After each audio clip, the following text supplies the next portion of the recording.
I'm probably I am kind of the old guy of the industry. I started building internet companies in 1993, and in this industry, I got involved in 2012 solving a very difficult problem early on, which is how do you get your money from the banking system into the crypto economy. And so I started a company called Uphold, which is successful today, but competes with Coinbase, who's more successful. But it's one of the few companies that allows the ability to move money from the banking system directly into buying crypto. I was actually here in 2014, and there were not Mo's conference, another conference, one of the first ones, and there were about 10 to 12 people in the room. So obviously things have changed pretty dramatically. So what I decided to do is, having been around the internet for a very long time, and having been in this industry probably longer than most, I wanted to sort of share the things that I believe to be true about what's going on today. When I started Uphold, there was a philosophy that I had about what all of this meant. And this is Canusa Street, which separates the United States and Canada. And you're actually, believe it or not allowed to walk directly across the street. If you're born on one side of the street, you use the Canadian dollar. If you're born on the other side of the street, you use the American dollar. And to me, this demonstrated sort of the arbitrariness of currency, that borders are arbitrary, they're constantly changing. And if you happen to be born on one side of the street versus the other, you use a completely different currency and sort of a different philosophy. In fact, currency not only delineates borders, I actually think it actually creates borders. And my belief was that we were going to go from money that was non-programmable, essentially dumb money, that supported these arbitrary borders, to smart money that serves entire industries. And this is, I think, becomes sort of obvious now with Ethereum and other kinds of technologies. But when I started out, this was sort of the fundamental disruption that I believe was ultimately going to happen. And I think we're really just in the very beginning phases of this, obviously. And there really today aren't that many blockchain companies that have yet lived up to this idea, but I think it's just a matter of time and development. So there's a society called the YAP, and maybe some of you are familiar with them. They've been studied by economists for over 100 years. Adam Smith mentioned them in his treatise. And the reason that they're studied is because they tell us something very fundamental about money. The stones that you see here are actually the YAP's money. And there are some that are bigger than these, and there are some that are actually underwater. And why this is interesting is because money that is large, cannot be moved, is underwater, actually serves as a valid monetary system. And the way it works is, if I own a part of one of these, I give my part to you if we're engaging in some sort of economic transaction. And what it shows is that if you simply believe in an accounting system, which is what these boulders represent, then it's money. The other thing that I think is interesting is each of these, by representing a transaction, in some ways represents sort of the totality of the value of the society. So you kind of add up all the things, I give you land, you give me part of your stone, and when you kind of add it up, you sort of get the entire sort of net worth in stone of a society. And so when people come out and say crypto is not real money because it's not backed by a sovereign power, money is a system of belief that allows an accounting system to emerge. And like I said, I think those accounting systems will not be defined simply by geographic borders, although that will maintain, but will begin to be defined by these industry borders. So I actually knew Metcalfe very well when I was starting CNET. He created Ethernet, which is really the underpinnings of all of the networking that exists today. And this was an idea that was said really based on internal company networking, and then ultimately was applied to the internet. But I think it's has great application today in trying to understand the value of the systems that are being built today. And what it says is the larger the ecosystem, the more valuable it is, and it's not just additive, it's squared. And so we've seen this with companies obviously like Facebook that haven't just sort of grown in a linear fashion. Every new person that they add is worth a square and not simply an addition to the network. And since all of these are ecosystems that we're building, it's very difficult to try to figure out what any of them are really worth. And I don't hold any magic cards, but I think this is a good way to think about it. The bigger the ecosystem, the more valuable the ecosystem, the more valuable the money that's effectively encoded for that ecosystem. So one of the ideas that I think is really clear to me, and I believe, and based on what we're doing, we're taking advantage of this idea, but the sharing economy is obviously a really, really big macro trend that's been going on for the last 10 years. And one of the big issues is really payments. How do you pay for a very large number of things to participate in the sharing economy? And we've been fairly fortunate in that the existing payment system was able to allow things like homeowners, leasing homes and car sharing, that it's been sufficient, but there are a lot of instances where this doesn't, where the existing payment system doesn't work. And you need to be able to have a payment system to do things like commoditized hardware that's capable of seeing whether that hardware has done the work and then being able to compensate it on a global basis, which we all know moving money around the traditional financial system globally is very difficult and very inefficient. Excuse me. This is something that's been around since the beginning of the industry. And decentralization has taken on a couple of different meanings during that time. Before, it was a state of being. It was a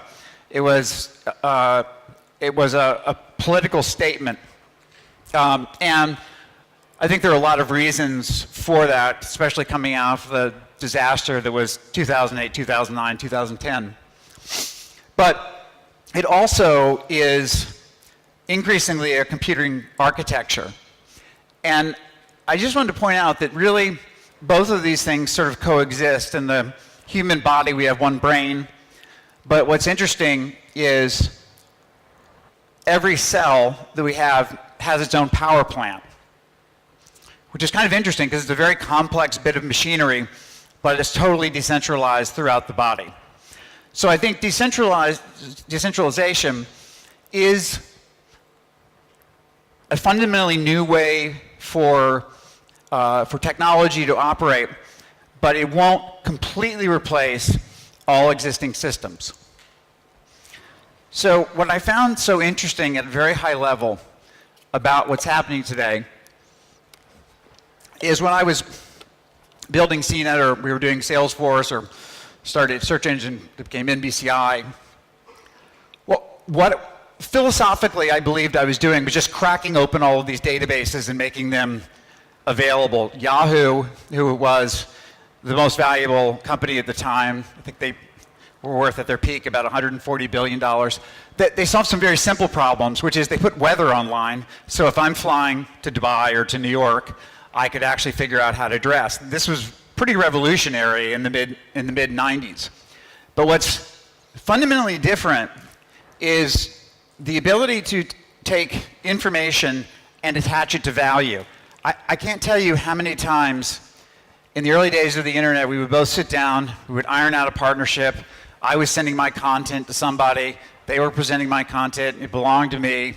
We'd figure the whole thing out mechanically, how it would work, and then we would both look across the table at each other, and then neither one of us would know who was supposed to pay. And in this world, and it was also very difficult for companies to figure out how to monetize themselves. And I mean, obviously, if you were directly in e-commerce and selling something, but for instance, when I left CNET, we had about $500 million a year in advertising, and that revenue was very, very hard fought. So we all know what this is. It's the NASDAQ over a 5-year period. This is Ethereum over a 5-month period. And the reason that I bring this up is that I believe everything in this world is incredibly accelerated. And in fact, I know it's incredibly accelerated. And I think there's, a lot of people will talk about the end of the tech bubble, but having been around during the tech bubble, what I can tell you is sort of when it ended is when technology actually got really real. And there were a lot of silly ideas that were all funded during the tech bubble. In fact, there were probably $8 trillion worth of bad ideas. But the end of the tech bubble wasn't the end of technology, it was actually the beginning. And it actually did a great job of shaking out a lot of bad ideas and unsophisticated investors. And we all now know that technology dominates the value of stock markets, and most of that really is post the 2002 time period. And I think what ended up happening was that people became much more focused on not throwing money into everything, because everything went up. That's why the tech bubble was a tech bubble, because it didn't, but what happened is that I would go raise money, I'd put money in at a $10 million valuation, then they would say, I'm gonna go raise it at 50, and every round just happened to be more for everything. And so that's what sort of led to this big spike that was sort of reduced to 5 years later. But everybody after the tech bubble became much more, I don't want to use the word conservative, but they became much more thoughtful about how they put their money in. And I think that has created the environment we have now, which is we have so many successful, valuable technology companies. Whoops, is that me? So at VideoCoin, we did something very interesting. And first I'll just kind of talk about it philosophically. So some of these internet companies have been around for a long time. So Amazon, I started CNET in '93, so 25 years ago. Salesforce was in 2000, so it's 18 years ago. And Amazon was started roughly around the same time that CNET was started. These are old companies. And the advantage that Amazon has had for a very long time is that they don't make any money, so there's really nothing that you can go and attack. In fact, it's been Jeff Bezos saying that your margin is my opportunity, and he's never had any margin, so he's never been anybody else's opportunity. Amazon Web Services is, depending on who you listen to, it's between 3/4 and 4/5 of the value of Amazon. Amazon Web Services is their infrastructure. This is a shared infrastructure, cloud-based, for a variety of things, one of which is the ability to take video, encode it, do a bunch of things, distribute it over the internet. Every large media company today uses it, or its equivalent at Google. If you went to somebody and you said, particularly an investor in the company, you said, Amazon Web Services is going to get Amazon. So somebody's actually going to come up with something new.